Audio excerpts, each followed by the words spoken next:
जिला। भारत माता की, भारत माता की, भारत माता की। सबसे पहले इस पवित्र भूमि को प्रणाम करता हूँ। अपने उन सभी पूर्वजों को प्रणाम करता हूँ जिन्होंने असंख्य यातनाएं झेली, जजिया दिया, टैक्स दिया, सभी परेशानियां झेली, लेकिन कन्वर्ट नहीं हुए और हमें हिंदू बनाए रखा।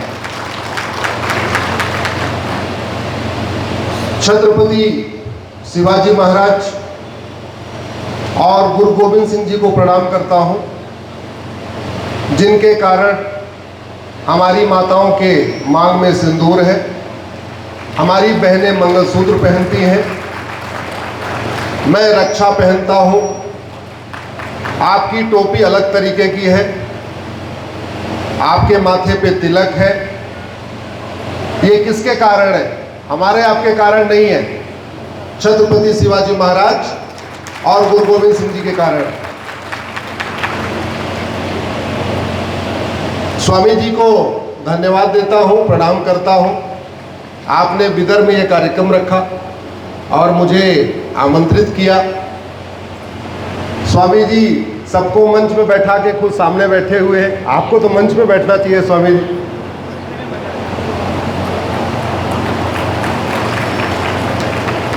अभी आने के पहले मैं गुरुद्वारा गया। गुरुद्वारा जाके मैंने देखा, वहां मुझे केवल सिख दिखाई पड़े। ऐसा क्यों? आखिर गुरुद्वारे में हिंदू, जैन, बौद्ध क्यों नहीं जाते? जैन मंदिर में केवल जैन क्यों जाते हैं? हिंदू, बौद्ध, सिख क्यों नहीं जाते? हिंदू मंदिर में केवल हिंदू क्यों जाते हैं?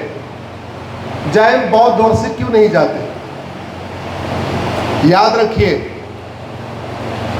अगर 10, 20, 50 साल आगे रहना है, सभ्यता को बचाना है, तो हिंदू, जैन, बौद्ध और सिख एक साथ हो जाइए, हर जगह साथ में जाइए, शादी विवाह में एक साथ में आपस में संगठित होइए, हम लोग सब लोग इकट्ठा होइए। नहीं तो दुर्योधन का ननिहाल, जहां से माता गांधारी आई थी, अब उसको अफगानिस्तान कहते हैं। न हिंदू बचे, न जैन बचे, न बौद्ध बचे, न सिख बचे, न ब्राह्मण बचे, न क्षत्रिय बचे, न वैश्य बचे, न दलित बचे, न अगड़े बचे, न पिछड़े बचे, कोई नहीं बचा। क्या हो गए? सबके सब कन्वर्ट हो गए। अगर वास्तव में बचे रहना चाहते, अगला 50-100 साल देखना चाहते हैं, तो एक होके रहिए, क्योंकि बटेंगे तो और घटेंगे तो कटेंगे। बटेंगे तो कटेंगे और घटेंगे तो भी कटेंगे। और बटने से घटते हैं, इसलिए घटिए मत, क्योंकि घटेंगे तो कटेंगे। और जब जब घटे तब तब कटे, जहां जहां घटे वहां वहां कटे। राजा भरत का ननिहाल, जहां से माता कैकेयी आई थी, अब वो पाकिस्तान कहलाता है। कोई हिंदू, जैन, बौद्ध, सिख बचा क्या? जोर से बोलिए जरा। कोई ब्राह्मण, क्षत्रिय, वैश्य, दलित बचा क्या? नहीं। बंगाल का एक हिस्सा बांग्लादेश हो गया। आज वहां ब्राह्मण, क्षत्रिय, वैश्य, दलित की क्या स्थिति है? हिंदू, जैन, बौद्ध, सिख की क्या स्थिति है? अरे बाकी तो छोड़िए, मेरी PIL सुप्रीम कोर्ट में चल रही है। आज अच्छी बात यह है कि 2 माननीय विधायक भी बैठे हुए। भारत में 28 राज्य हैं और 8 केंद्र शासित प्रदेश, टोटल हो गए 36। 36 में से 9 राज्यों में हिंदू खत्म हो चुके हैं। इसका मतलब कितने % राज्यों में हिंदू खत्म हो गए? जोर से बोलिए। 25%। भारत में 800 जिले हैं और 800 जिलों में से 200 जिलों में हिंदू खत्म हो गए। वहां भागवत कथा नहीं होती, वहां राम कथा नहीं होती, वहां कृष्ण कथा नहीं होती, वहां रामचरितमानस नहीं होता, वहां भंडारा नहीं होता, वहां इस तरीके से मिलना जुलना नहीं होता। 800 जिलों में से 200 जिलों में यानी 25% जिलों में भी हिंदू खत्म। भारत में 6000 तहसीलें हैं। 6000 तहसीलों में से 1500 तहसीलों में राम कथा, भागवत कथा, श्याम कथा, गरुड़ पुराण, वेद पुराण सब बंद हो चुका है, क्योंकि 6000 तहसीलों में से 1500 तहसीलों में भी हम खत्म हो चुके हैं। भारत के बॉर्डर पे कुल 300 तहसीलें हैं, चाहे वो महाराष्ट्र का बॉर्डर हो, उत्तर प्रदेश का बॉर्डर हो, बंगाल का बॉर्डर हो, या गुजरात का बॉर्डर हो, या राजस्थान का बॉर्डर हो। उन सभी बॉर्डर की तहसीलों की डेमोग्राफी बदल चुकी है। अब वहां पे भी धीरे धीरे मंदिर खत्म हो रहे हैं, कथा खत्म हो रही है, पूजा खत्म हो रही है, घंटी बजना बंद हो रही है। लेकिन दुर्भाग्यवश इतना सब होने के बावजूद भी आज भी हिंदुओं को जाति के आधार पर बांटा जा रहा है, भाषा के आधार पर बांटा जा रहा है, क्षेत्र के आधार पर बांटा जा रहा है, पंथ के आधार पर बांटा जा रहा है, अगड़े पिछड़े के आधार पर बांटा जा रहा है, दलित बनाम सवर्ण करके बांटा जा रहा है। याद रखिए, ये बांटने वाले तो मस्ती करके निकल जाएंगे, ये बांटने वाले तो 10-20 साल के बाद अपना जुगाड़ कर लेंगे, लेकिन बचोगे आप। आज मैं कुछ सवाल पूछता हूं बिदर की धरती से, और पहला सवाल मैं सभी राष्ट्रवादियों से पूछता हूं कि आडवाणी जी को अपना मकान, दुकान, खेत खलिहान, उद्योग, व्यापार छोड़ के क्यों भागना पड़ा। मैं दूसरा सवाल अपने सभी गांधीवादी, नेहरूवादी और कांग्रेसी साथियों से पूछता हूं, मनमोहन सिंह जी को अपना मकान, दुकान, खेत खलिहान, उद्योग, व्यापार छोड़कर क्यों भागना पड़ा। मैं तीसरा सवाल सभी समाजवादी और वामपंथी साथियों से पूछता हूं, भूतपूर्व प्रधानमंत्री इंद्र कुमार गुजराल साहब को अपना मकान, दुकान, खेत खलिहान, उद्योग, व्यापार छोड़कर क्यों भागना पड़ा। मैं सभी गांधीवादियों से पूछता हूं कि गांधी जयंती भारत में क्यों मनाई जाती है।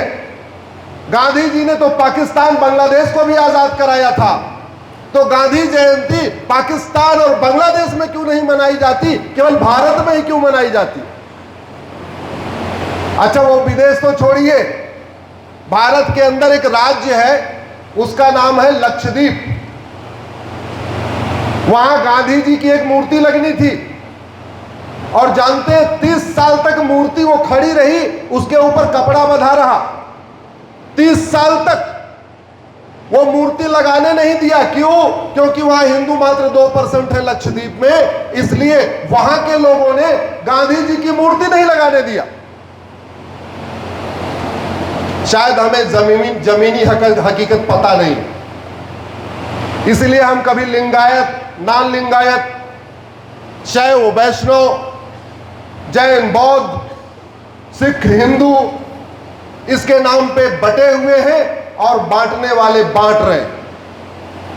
मैं भारत के सभी खेल प्रेमियों से पूछता हूं, जिनको क्रिकेट बहुत पसंद है, जिनको 2020 बहुत पसंद है, लाला अमरनाथ और मोहिंदर अमरनाथ को अपना मकान, दुकान, खेत खलिहान छोड़कर क्यों भागना पड़ा। मैं ये सारे सिनेमा प्रेमियों से पूछता हूं, जो सीरियल देखते हैं, फिल्में देखते हैं, कि देवानंद, सुनील दत्त, राज कपूर, पृथ्वीराज कपूर, यश चोपड़ा, प्रेम चोपड़ा को अपना मकान, दुकान, खेत खलिहान, उद्योग, व्यापार छोड़कर क्यों भागना पड़ा। मैं इस देश के लेखकों और बुद्धिजीवियों से पूछता हूं कि खुशवंत सिंह और गुलजार को अपना मकान, दुकान, खेत खलिहान, उद्योग, व्यापार छोड़कर क्यों भागना पड़ा। वो सेकुलरिज्म, वो गंगा जमुनी तहजीब वहां क्यों नहीं काम की? वो तो अच्छे लोग थे। और मैं संविधान की शपथ लेने वाले सारे सुप्रीम कोर्ट और हाई कोर्ट के जजों से पूछता हूं, अगर सारे रिलीजन एक समान होते हैं, सारी किताबें एक समान होती हैं, अगर मजहब आपस में बैर रखना नहीं सिखाता, तो राम जेठमलानी जी को अपना मकान, दुकान, खेत खलिहान, उद्योग, व्यापार छोड़कर क्यों भागना पड़ा? यह बहुत बड़ा फ्रॉड है, यह बहुत बड़ा झूठ है कि कुछ बात है कि हस्ती मिटती नहीं हमारी। यह बहुत बड़ा फ्रॉड है। हमारी हस्ती भी मिट रही है, हमारी बस्ती भी मिट रही है। अफगानिस्तान से हस्ती मिटी, बस्ती मिटी, वो हिंदू राष्ट्र था। 1805 में पंडित नंदराम टिक्कू अफगानिस्तान के प्रधानमंत्री थे। आखिर हमारी हस्ती भी मिटी, हमारी बस्ती भी मिटी। सिंध का सारा कारोबार सिंधी करते थे, मारवाड़ी करते थे, गुजराती करते थे, अग्रवाल माहेश्वरी समाज के लोग करते थे। कहां चले गए सिंध से? मुल्तान का सारा कारोबार जैन समाज के लोग करते थे। दुनिया का सबसे बड़ा भगवान पार्श्वनाथ का मंदिर मुल्तान में था। आज उस मुल्तान में नमाज पढ़ी जाती है, उस मुल्तान में एक भी जैन नहीं बचा। और फिर भी कहते हैं कुछ बात है कि हस्ती मिटती नहीं हमारी। अरे अफगानिस्तान हिंदू राष्ट्र था, खत्म हो गए। पाकिस्तान हिंदू राष्ट्र था, खत्म हो गए।